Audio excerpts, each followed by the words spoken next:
Welcome to the EdWeb webinar. My name is Erica Huff, and I'm the Marketing Events Coordinator at Reading Horizons.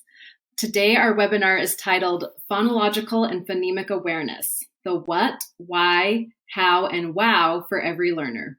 We are so pleased to welcome Stacy Hurst and Donnell Pons today, who are our featured presenters. There is a lot of buzz in education right now around phonemic awareness, and we're excited to share our views on this important topic. On behalf of our whole team at Reading Horizons, we are so grateful to bring you information about such an important and fundamental topic. Reading Horizons provides instructional materials, technology tools, and professional learning that empowers educators to implement the science of reading for foundational reading skills in the classroom and virtual settings. Like you, we understand that for young learners, pre-K through grade 3, phonological and phonemic awareness are essential building blocks for literacy. And for older, struggling readers, mastering these core literacy skills can help break barriers to academic success and progress. So today, we are so excited to have Stacy Hurst and Donnell Pons discuss some research-based classroom-tested techniques and activities, all created to help your students build and reinforce their phonological and phonemic awareness. Here is a quick bio on both of these presenters before we jump in. Stacy Hurst is an assistant professor of teacher education at Southern Utah University, where she teaches courses in literacy and early childhood education. Stacy is passionate about literacy and believes that learning how to read well is a civil right. Donnell Pons has a lot of experience in the subject of dyslexia. She has a husband and several children with dyslexia. When she discovered that her son had it and was struggling to find appropriate services, she went back to school and received a dual MED and MAT in teaching and learning with a special education certification. We are so happy that you're here, Donnell. And with that, I'll turn the time over to Stacy. Thank you. And thanks everybody for joining us. This topic is timely, and as educators, it's so critical to what we do. And we're talking about teaching reading to either beginning or struggling readers, right? So we are going to talk today about a lot of things related to phonemic awareness. As we do, just feel free to ask any questions, put them in the chat as Erica mentioned, and we will be happy to address them. Okay, so yeah, Donnell, if you want to drive, that'd be great. We'll start just asking you to kind of engage with us by thinking about your knowledge of phonemic awareness and phonological awareness. And, it may have progressed over time. I will admit, as a new teacher, I didn't know as much as I wanted to. Our hope is that if you're kind of cloudy and you're thinking about it, that by the end of our time together today, your sky will be a little more clear. And maybe if you already know a lot about it, you might have some more ahas, as we all do as learners, right? As teachers, we're learners first. So that is our hope. We'll check in with you again at the end, and hopefully your sky condition has changed a bit. Maybe not as humid. So our objectives today will be discussing the difference between phonological and phonemic awareness and a whole bunch of other PH words, right? And then we'll be discussing the role that phonemic awareness plays in the development of skilled reading. So important. And then we will just briefly address 10 general principles for teaching phonological and phonemic awareness to beginning and struggling readers. And we will say at the onset that these aren't 10 principles that we came up with. These are listed in Louisa Moat's book, Speech to Print. I thought it was a really concise way to address the topic. Donnell has, Liz mentioned before, vast experience with older learners in this area of phonemic awareness. So she has some objectives that she added to our time together today as well. You got it, Stacy. So those older learners, that's the group that I work with the most. I hope we leave with today is understanding that phonemic proficiency is also important for older learners, just as much as for our younger learners. And the same measures of phonemic awareness can be used for older learners. And then the interventions that work for those younger students work for our older learners as well. So those will be our objectives. Yeah, thank you. Okay, so let's start with some definitions. We're all about those definitions, all those PH words. Okay, so as we start, you'll see listed on the slide a few. Danielle, if you want to go ahead and go You forward. bet. And Stacy, just a note to everybody, there's a lot of information here. The slides will be provided. You bet. Yes, for sure. Thank you for that. Yeah, and we won't belabor every single word, especially on these next two slides, but it is important to highlight the difference between some of these terms because sometimes they're used interchangeably and incorrectly, right? So phonological awareness we can think of as an overall umbrella term. That's the thing I usually remember. Helps me remember and put it in the proper context. It includes all sizes of units of speech, from the word level, we're talking about rhymes and syllable, onset and rhyme, to the smallest units of speech, which we call phonemes. And again, that's the umbrella term. So underneath that umbrella, when I hear the term phonological sensitivity, I'm thinking more along the lines of those larger units of speech that are included in phonological awareness. So we have syllables, rhymes, that onset and rhymes, what we typically call in education word families, that kind of level of speech or unit of speech. And of course, a phoneme is the smallest unit of speech that we have in our language, in English, in any language actually. And by changing just one phoneme in a word, you can change the whole meaning of the word. So it's really important to understand what a phoneme is. So phonemic awareness is that awareness of the phonemes and the ability to identify and manipulate those individual phonemes. It is only one aspect of phonological awareness, but it is a very important one. Okay, on the next slide, you'll see a couple more terms, one more term that is related to phonemes, and that's phonemic proficiency. So an awareness is just becoming aware that our language is made up of individual phonemes. 44 generally is what we refer to in English, the number of phonemes. But phonemic proficiency is the ability to instantly and automatically identify and manipulate those individual phonemes. Now, you notice the root of phoneme, all the terms we've already covered is phone, right? And that does relate to sound. Donnell's going to talk about the next few definitions that will relate more specifically to phonics and how those are different, how they differ. Yeah. You betcha, Stacy. So they are very much related, and we've heard them used a lot. So that phonetic, and they're in blue just to keep them separate from the phonemic. And the phonetic is pertaining to speech sounds and their relation to the graphic or written symbol. And that's that difference right there. And then phonetics is the system of speech sounds in any language. And another term we hear is phonics. That's a paired association between letters and sounds. It's the mapping of phonemes to graphemes, that's speech to print, and graphemes to phonemes, print to speech. And maybe the one we're most familiar with is that print to speech. That's typically how we've seen it presented. But for those of us who've been lucky enough and fortunate enough to have training, the speech to print is often the piece that is missing for a lot of folks. And we'll be talking about that a lot today. Hey, Stacy. Yeah, great. So how do we know that phonological and phonemic awareness are important to reading development? There's a lot of research that helps us understand that.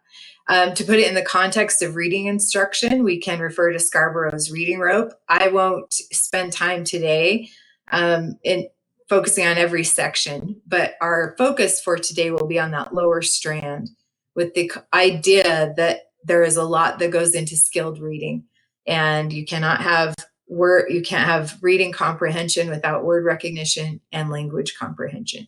So that bottom part of the rope, which is on the next slide, will indicate the importance, kind of place it in that context of its importance, right? So we're going to talk about phonological awareness and how it's related to decoding and spelling and sight recognition. And we're going to talk about how to help students become increasingly automatic in connecting that speech to print that they're reading. And Stacey, I kind of mentioned to you quickly this morning that I had seen somebody actually making rope before. I'd never actually seen rope broken down to its smallest part and made into rope. But I was able to attend an activity where we did that. And it's really interesting. It drove it home to me why this is such a good image for us. Why the rope? Why Scarborough's rope?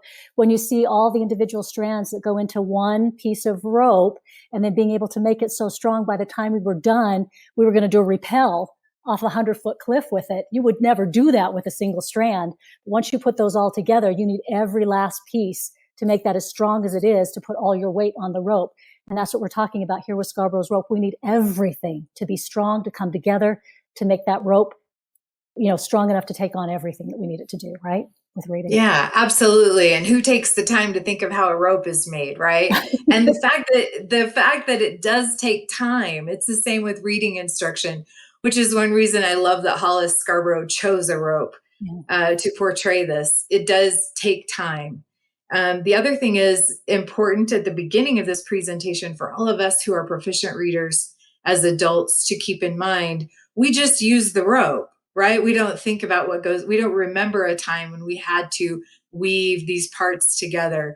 So sometimes our own automaticity can get in the way of our instruction. Phonemic awareness is one area where that can happen. So I will tell you just a little bit about my experience with phonemic awareness as well. I started teaching, and I was a first grade teacher in 2001. So right after the National Reading Panel published their report. They also help us to understand why phonemic awareness is important. They indicated, as many of you know, based on their meta-analysis, that there are 5 areas that we need to attend to when we're talking about reading instruction: phonemic awareness, phonics, fluency, vocabulary, and comprehension. I bet most of you can repeat these in your sleep. But phonemic awareness, my understanding of the research at the time was that it is something that you address in kindergarten and first grade, but not very much after that. There was some evidence that adding letters to that instruction was beneficial, but not enough for them to make a robust recommendation. The other thing that I remember being taught about phonemic awareness instruction is that it can be taught in the dark, right? That you don't need print. So along with those letters, it seemed to be a little cloudy of a sky, right? But still some clarity and more than I knew to begin with. We since know, based on a lot of research that has happened in the interim, 20 years have gone by, that we know that we need to attend to those advanced levels of phonemic awareness beyond second grade. Also, we're learning more about the whole letters conversation. We'll address that in our presentation today too. So there's still some things that we need to know, but one thing I'd really like to emphasize as we're talking about these 5 areas, something that I didn't consider before. I taught phonemic awareness separate from my phonics instruction.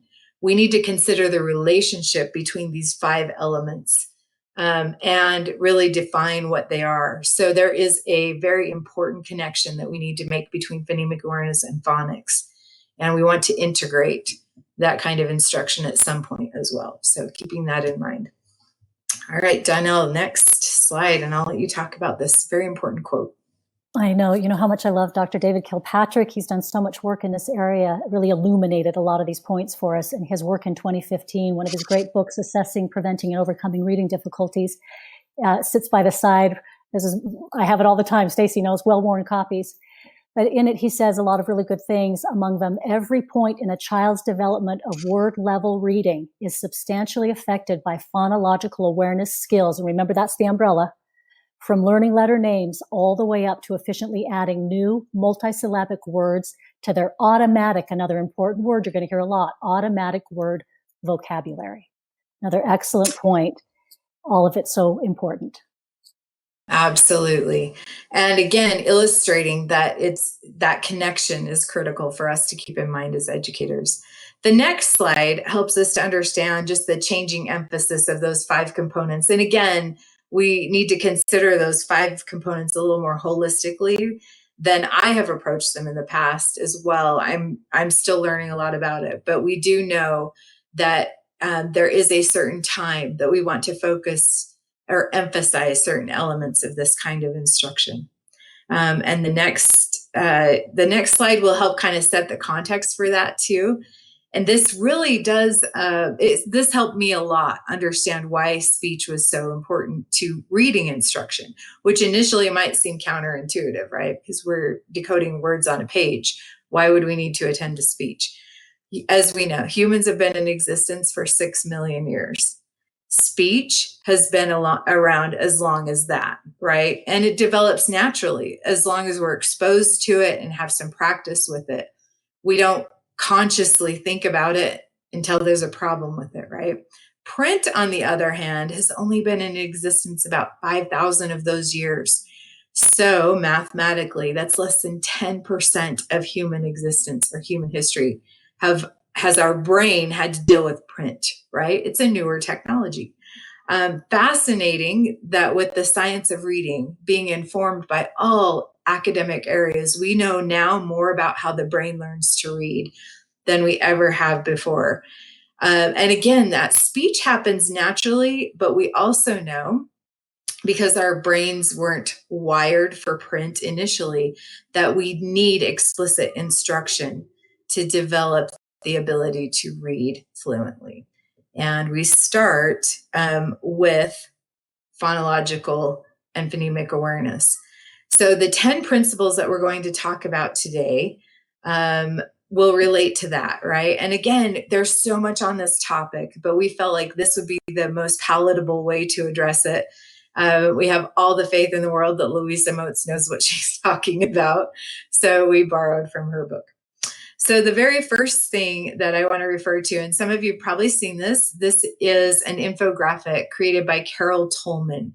It's called The Hourglass. And it actually really illustrates the connection between phonological and phonemic awareness and phonics instruction, right? So that speech to print dynamic. We are going to focus initially on the top part of that hourglass, which is what you're seeing on the screen. On the left side, the words early, basic, and advanced are indicative of the levels of phonemic awareness development. And in the middle, she has listed expertly units of speech. So we're going to start with larger units, and you can see the hourglass kind of tapers down.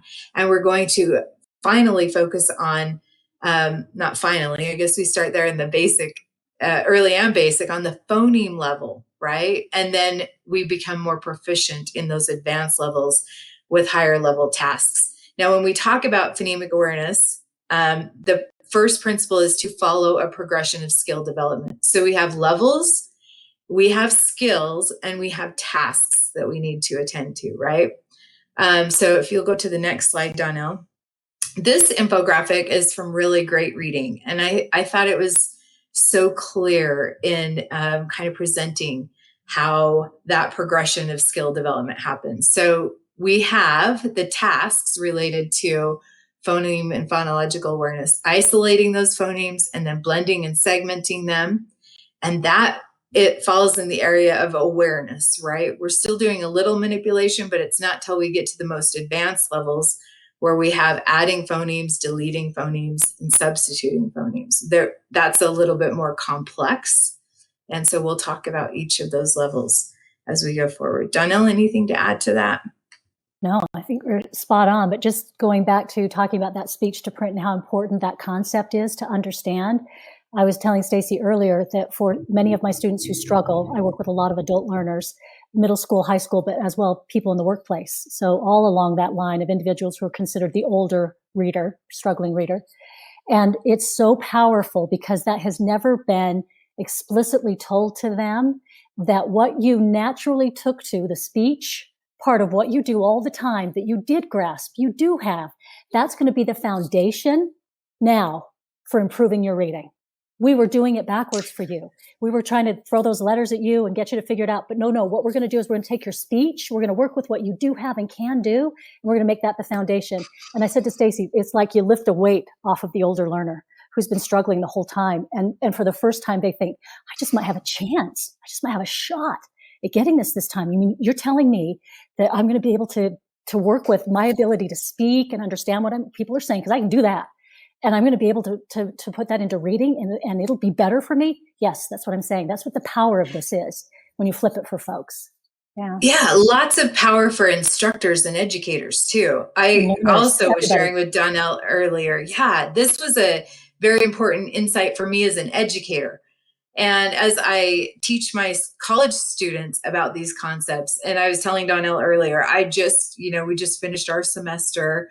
I graded hundreds. I'm hundreds of essays. But one thing that came up always was I didn't think about that before. I never realized the connection of speech to print. The fact that there are 44 phonemes in English, I didn't know that.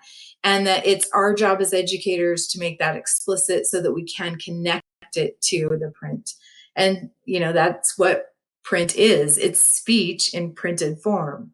And that is an awareness as educators. It's really important for us to remember. We're so proficient that we don't think on that level, right? But it does need to be painstakingly tacked on, as we have heard before.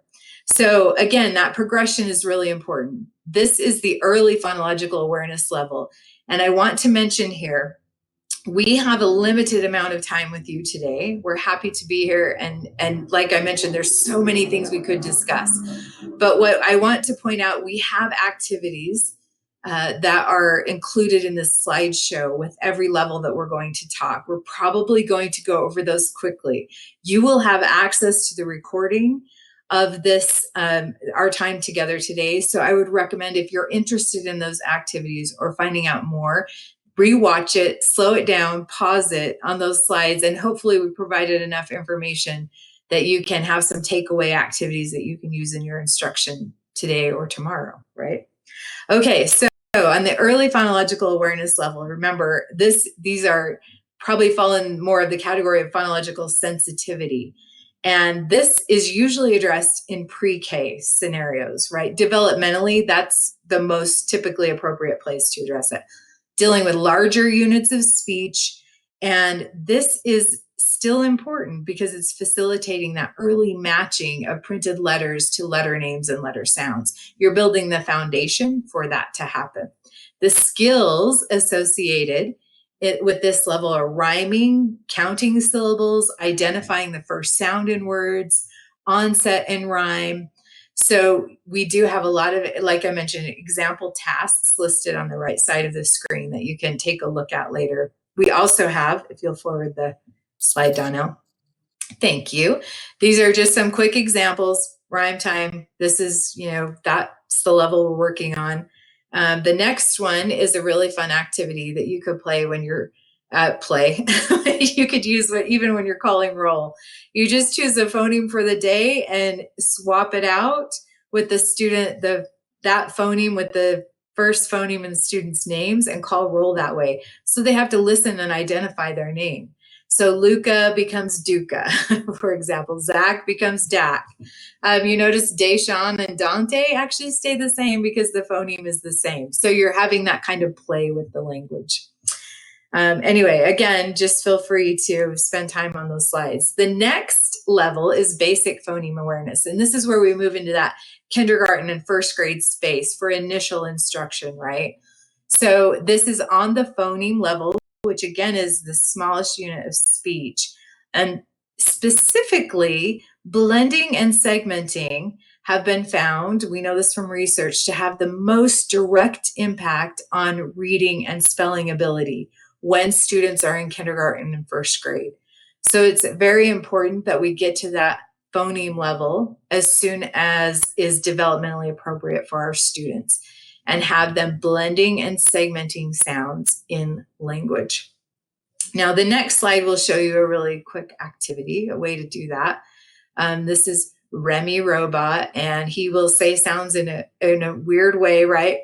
And then students need to blend them together to figure out what the word is. That's just one example of blending. With segmentation, on the next slide, you'll see that we have Elkonin boxes. They're really good for initially building that awareness of individual phonemes and segmenting them. So you have the word like dog, and now we're going to segment it into separate sounds. D, g at this point. We're just using markers and not letters. Okay, that Donnell, then on the next screen is a very important quote. Yeah, that really Stacey, highlights the importance of this. Absolutely. You've mentioned it, and that phonemic awareness, and notice we've highlighted it here, especially segmenting and blending individual sounds in simple spoken words predicts future reading problems in kindergarten and beginning first grade better than other phonological tasks such as rhyming, alliteration, word repetition, or syllable counting. So I think that is really important to keep aware that a lot of students may be able to do some of those activities and still be struggling at the key skills that are going to indicate whether or not reading will be difficult. And that is especially segmenting and blending individual sounds in simple spoken words. And that's why, Stacy, it's a nice idea to cover all of those as an educator, right? And be aware of them and developmentally their impact, but also the ones that are key and critical to reading too. Absolutely. And when they're key and critical to developing those skills. Yeah. So the next level is that advanced level. Now, we mentioned that blending and segmenting are really important in predicting future reading success in kindergarten and first grade. Beyond that, we are focused on phonemic proficiency, right? So there's an awareness and then a proficiency at manipulating those phonemes or individual sounds in the word, not a little bit beyond blending and segmenting, right? Blending and segmenting will always be important to reading and spelling, but we also want to focus on those advanced tasks too. So in 2nd through 4th grade, this is where the emphasis would be in your phonemic awareness instruction. And Donnell can attest to the fact that it would be with your older struggling readers as well. But either way, adding, deleting, substituting, and reversing phonemes are the skills that we are teaching to manipulate those phonemes. It must be fast and automatic, proficient to support efficient word recognition and sight vocabulary development. So you can see some examples. Adding phonemes, say ice, add d, you have dice. Deleting phonemes, say bad, now say bad without b, you have add. Another example of that would be say cart without t, then you have car. Susan Brady has also added a lot of information to this topic. And one thing I love about reading her research is that she talks about the structure of words, right? We start with the external phonemes and then go to the internal phonemes. I just saw a comment about electric company. I remember this. I love that too. Add, bad. Yeah, that was a really good. Who knew that was so efficient and powerful, right? So substituting phonemes, same thing. Say dime instead of d, say t. Then you have time. Now instead of say d, then we have tide, right? We call that chaining, phoneme chaining. And then reversal, and I'm going to admit these reversal tasks are kind of hard for me too. If they just have 2 phonemes, like the word ice, saying them backwards would be sigh. It took me a minute to figure out that funny, e, backwards is the word enough. So you can have a lot of fun with these too. Okay, that is, again, the advanced level. And then we do have some slides. Donnell, I'll ask you to kind of just quickly go through the next few. These are the ones that you might want to pause on when you rewatch. So we have sound deletion. The next one really emphasizes substitution and gives you an example of those sound chains. Now, remember, at some point, we're going to connect those phonemes to the graphemes. So you could absolutely do that with letters as well. We'll talk about when to do that. And then finally, that reversal, right?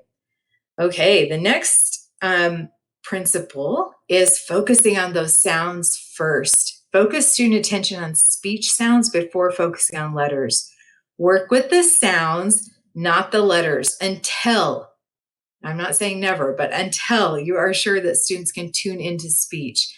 Louisa Moats describes those phonemes as the parking spots in a parking lot. You're building that parking lot, that you're providing space for those graphemes or the letters and letter groups to go into, to drive into or match once our attention is turned to print. And again, the important thing is to transition to working with letters as it is developmentally appropriate.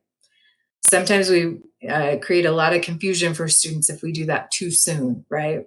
Or we don't progress them fast enough if we wait too long to do that. Okay, the next slide has a quote by Susan Brady. I just mentioned her, that really emphasizes this. I think she says it beautifully. Donnell, do you want to address that? Yeah, fostering phoneme awareness before introducing letters is advised because it allows focus on the spoken form of phonemes, avoiding confusion with visual letters or letter names.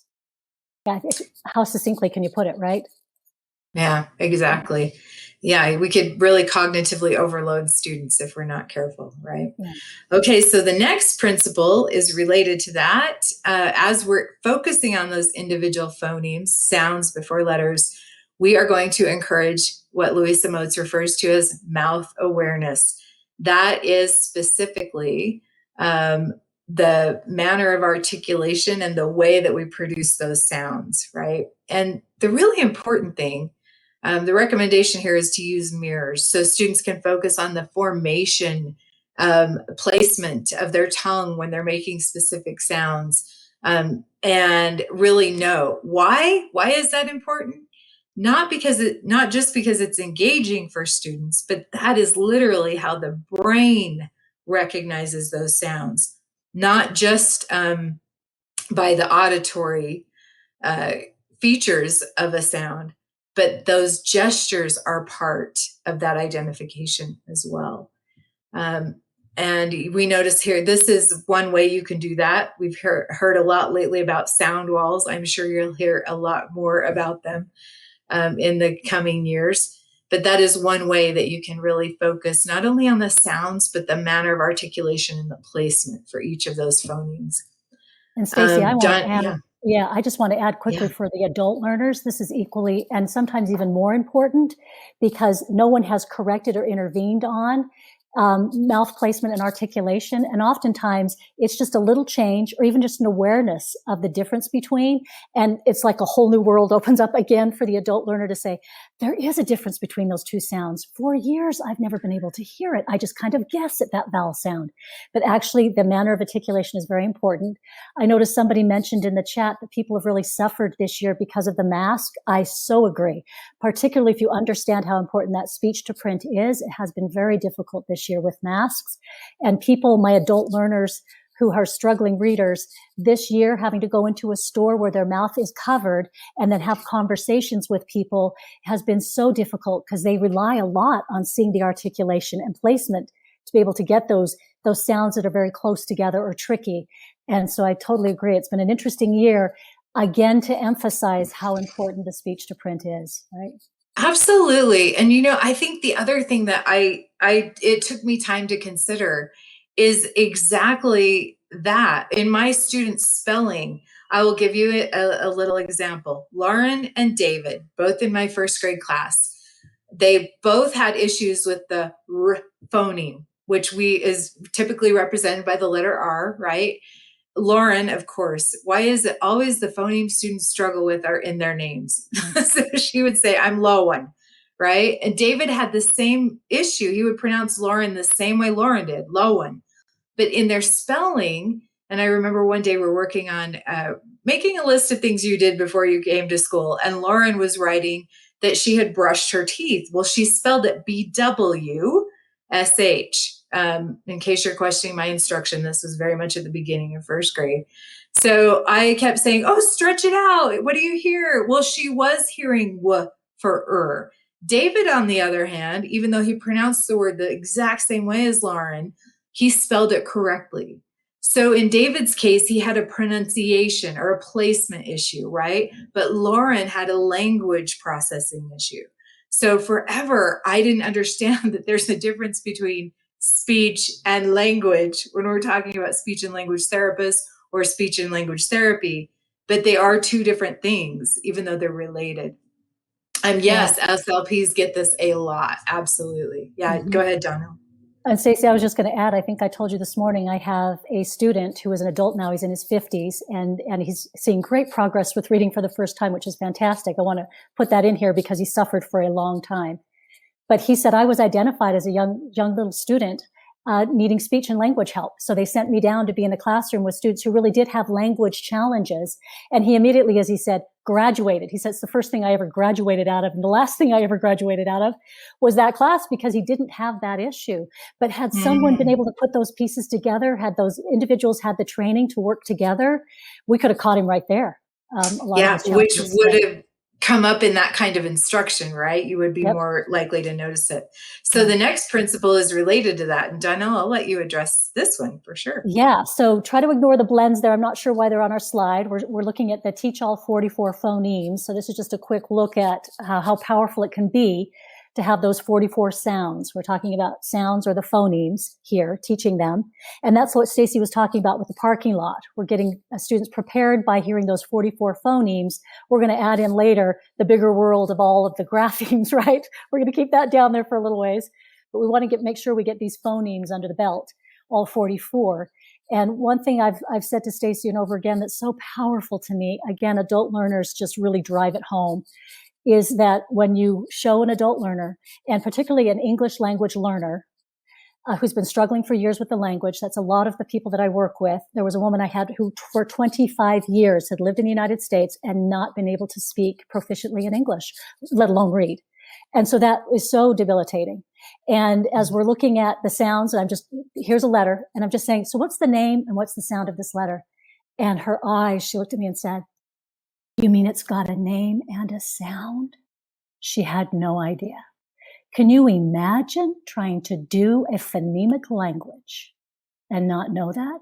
That basic? And in fact, so as the light bulb goes on, of course, she's devastated and thrilled, right? Why didn't I know this? But also, oh my goodness, things can be different. And boy, did she sure turn a corner. So I've seen some comments about English language learners. Go back and make sure that they did get the individual phonemes. If they're struggling with any other skill that goes after that, say, look at the other side of the card, the blends. I'm not going to go there till I've made sure we've got the individual sounds. So make sure that has been done no matter the age, right? Absolutely. Okay, the next principle, moving along, we want to make sure we address everything we have prepared today, is to make it multisensory. What we know now about brain research, I would personally prefer the word multimodal, right? Speaking, listening, reading, writing, moving, all of those things involved. So involve their hands, eyes, bodies, and mouths. And we talked about the multimodal or multisensory aspect of phoneme pronunciation. That is one example of that. Here's another game that you could play that involves larger motor movement. So that's another thing to remember. The next slide, we're going to kind of quickly combine principles 6 through 8 because they tell us how to deliver this instruction, right? What it looks like. If you're like me as a teacher, I was like, okay, what does this look like in my daily schedule? How do I fit time? So as far as phonological and phonemic awareness instruction goes, we just need a few brief activities, 5 to 10 minutes a day, 12 to 20 weeks, we will see a big difference. It will improve their speech awareness in just that short amount of time. Of course, for older students, they may need more.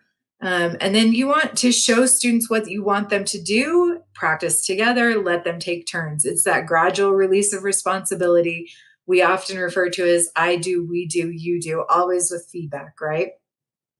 And then give immediate and corrective feedback. That will help.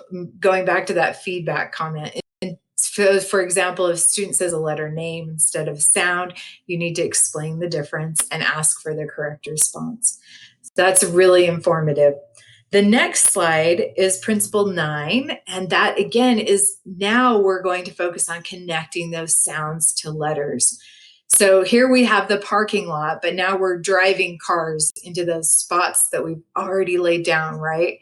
And so for an example, the phoneme E that we've already primed the brain with because we focused on the placement and manner of articulation and manipulating and blending with that phoneme. Now we're going to say this can be represented in print. This is just one way, EE, right? If you think about all the words we have in English, it would take our brains a really long time to memorize them as a whole. It might seem overwhelming when we talk about the fact that we have 44 phonemes or sounds in English, but then we use those 26 letters of the alphabet in over 250 ways to represent those phonemes. And of course, I'm talking about spelling, but this is where that hourglass comes back in, because once we help students understand that what we refer to as the alphabetic principle, which is an insight that sounds can be represented by letters, then we can explicitly teach those letter and letter combinations in our phonics instruction. But again, you're always connecting the sounds to the letters. The next slide will kind of build on that, right? So remember when we saw Elkonin boxes before, we were just focusing on individual sounds. And at that point, we were talking about segmentation, which is necessary for spelling. So now we're going to add letters to that activity as well. So we're just scaffolding that instruction. And now we're identifying that first sound, and then we're connecting it to the letter that represents that sound. Also really important, I'll just take a second to mention this here, is the terminology we use in our instruction, right?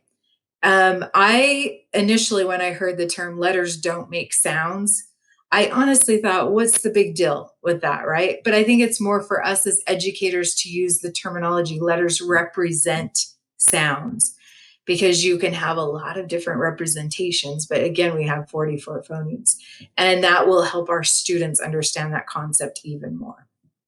Okay, the next slide has a really powerful quote from Susan Brady again. So Donnell, I'll let you address that. Yeah, you bet. Once the beginner has solid awareness of some phonemes, looking at that parking lot, the representation of them by letters can be introduced with continuation of the staggering of phoneme awareness and letter knowledge as students discover more speech sounds. So there we see the putting it together, how we're putting it together as we have the sounds, and then we introduce those letters as they have the ability to do that, and then we're weaving that together. This sequencing provides students with a necessary understanding of how the alphabetic writing system works, referred to as the alphabetic principle. Yeah. Yeah, absolutely. And then the next principle, Donnell, I'll let you address too, that idea of phonemic proficiency. Yeah, Stacey, you and I have had many conversations about this, that continue to include work on advanced phoneme awareness to a high standard of proficiency until students no longer experience lags in reading or spelling. And so what that looks like when you're doing exercises with a student is that if I have a student who's still hesitating, say I say the word, we're going to say the word bark. We're going to take the k off the back, and then you just be able to say bar is what's left. If there's waiting or hesitating any time along there, and it's not just coming like this automatically, then that's not proficient. I'm not to proficiency yet. And so oftentimes you'll see students who are still lagging in a certain skill, and they're just kind of pushed along or running along. And so that's why when we work in sounds, not everybody's going to be doing it at the same time and getting there at the same time. And I love the race car analogy that Stacey has, but I also think about swimming lessons for my kids. I told Stacey this, I have 4 children, and they all took swimming lessons, and all of them would get into the pool. And I had some kids that had to take the first lesson over again because they didn't quite get it, needed the first lesson over again. But I said to Stacey, they all get in the water today. You don't have a clue who took the lesson over again. So again, in these sound stages, students might need to slow down a little bit here, might have it over here. And that's why we're always taking a look at where our students are at, assessing and giving them what they need.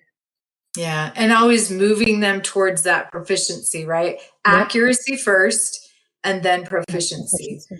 Yeah. And so Mark Seidenberg says this too, phonemic awareness is not just about sounds, it's also about spelling. And somebody put in this chat when we were talking about framing our terminology correctly, she said that she tells her students that letters spell sounds. So that also makes sense and helps with that concept. Yeah. The next slide is just quickly the lower half of the hourglass that we have from Carol Tolman. And again, you can see that we start with large units of speech. We connect them to letters right in the middle. And at that point is where our systematic and sequential phonics instruction can help connect those phonemes to the graphemes that represent them. And you're going to start small. So for example, in the parking lot slide, we had the N sound being represented by the letter N. There's only one way to spell N, right? And so that's N, but then eventually we talked about the long E, and there are a few different ways to spell that actually. In phonics instruction, you can also focus on the relationship that those letters have within a word with each other. But again, you're going to do that very intentionally and sequentially, just like you are with phonological and phonemic awareness and proficiency instruction. Okay, punchline, Donnell. Yeah, Is getting all to a you. punchline. Yes. We love this. And Yes. Dehane is wonderful. There's a list of his book here. He's written many books. This is just one of the fantastic books. The punchline is quite simple. We know that conversion of letters into sounds is the key stage in reading acquisition. So it's all about the sounds, getting those students to understand that the sound, the principle of those 44 phonemes, right? And then as we lay in the letters or the graphemes and the way that we represent them is the way to go about it. And Stacy, I think that you and I had this conversation, particularly around this area. For the older students, this can often be challenging because they've spent a lifetime of working from a print to speech. And then, so how do you flip it to go speech to print? And that is a bit different for folks, right? To go speech to print. And so what I've always said to them is surrender to the sounds, and we're just going to work on sounds and try to check what you know about letters and spelling. And we'll pick that up in a minute, but surrender to the sounds. At first, it's a little difficult. Once they give into it and start working from that side of what do I know about sounds? What do I understand with sounds? To be able to work with that first, to then move into the graphemes or the letters, man, do they love it. It's a powerful thing. And a good word in this quote too is the word acquisition. And again, that speaks to accuracy. And then we want to move towards proficiency, but we can't do that without accuracy. So as a teacher, that's the first thing we want to attend to. So when we're talking about the impact of this kind of instruction, it provides that solid foundation for our students, whether they're beginning readers or struggling readers. And the next slide, Donnell, will kind of help illustrate that. You've heard it said, I love this. The best tier 2 intervention is effective tier 1 instruction. And of course, in that case, we're referring to the 3-tier model, but it can be said with any reading proficiency. If they have that good instruction from the beginning, then we're going to set their trajectory a lot higher than we would otherwise. In fact, the next slide, the next couple of slides illustrate this really well. This is just one study that was done and concentrating early on those phonemic awareness and phonics instruction in the ways that we have talked about today. In this study, radically improved reading and spelling in inner city second language learners in their reading proficiency. The very next slide is very powerful for me to understand. Again, I taught first grade as a reading specialist. My focus was not only on beginning reading instruction, but intervention as well.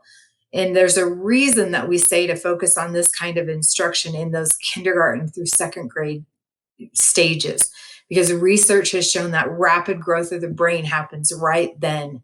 And its response to the instruction in those primary years make the time from birth to age 8 a critical period for literacy development. Literacy development includes speech. So when we say from birth to 8, that's the time we're making that transition from speech to print to speech. We're making those connections for students.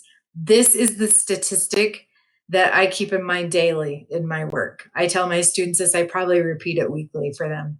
It takes 4 times as long to intervene in 4th grade as it does in late kindergarten because of that brain development and because of the increase in content as students are reading to learn as they get older, as we've heard it say. But again, that very initial and foundation that we're providing them with phonemic awareness and phonics instruction is critical. Donnell, I will Yeah. So this is the slide. I always love this one. Wow. I do. Yes. I love this slide. This is again, Dr. David Kilpatrick, 2015. If you don't know already, I think he's pretty awesome. What works to prevent the inoculation, right? We're preventing the prevention of being at risk for poor reading. And he says it, direct and explicit phonological awareness training, ample letter sound instruction, and teaching the connections between the two. What works in early intervention? Intensive phonemic awareness training, systematic instruction in phonics, and the opportunity to read connected texts. What works in intervention with older students? Intensive instruction in phonemic awareness and phonics, and the opportunity to read connected texts. So that is the strong message that we're hearing all the way around for everybody. Direct and explicit phonological and phonemic awareness. And that's how we're going to help our kids. And yeah, we cannot. Oh, yeah. Yes, Go sorry. ahead. You and I have had Yeah. this conversation. Stacy and I have said Yeah. the inoculation is what kills you. In the early grades, Stacy gets to be there in the early grades and do the inoculation. Later, we're talking about these adult learners, and a lot of people are thinking, gosh, they had to struggle so much. But my adult learners that get trained in the correct way and go back and be able to do it from the sounds and lay a great foundation, they're inoculating the next generation. That's what I always say to Stacy. That's how I look at it, because they'll have family members more than likely. There's usually a heritable component to struggling with sounds often, and they're going to inoculate the next generation. They now know that. And just to clarify, that connected text is absolutely that. We're not teaching words or sounds in isolation. No. We're connecting them to print. So when we say connected text, it could be on the sentence level, the paragraph level, a book level. So yes, good question and timely. I do want to mention, we cannot overstate the impact that this kind of instruction will have on the literacy development and literally on the lives of all of the students that we're instructing. But if that's overwhelming to you as a teacher, the one thing I really want to emphasize about this is that we've got it, right? We've got the information. We know how to do this. I know Donnell can attest to this. I can attest to this as I've looked to the science over my education. As an educator has given me great confidence to know that I have access to the information that will make me an effective teacher so that those students can be on the right path. You know, Okay, Stacy, I'm just going to quickly add, Stacy, for the wow, for that great big sunshine.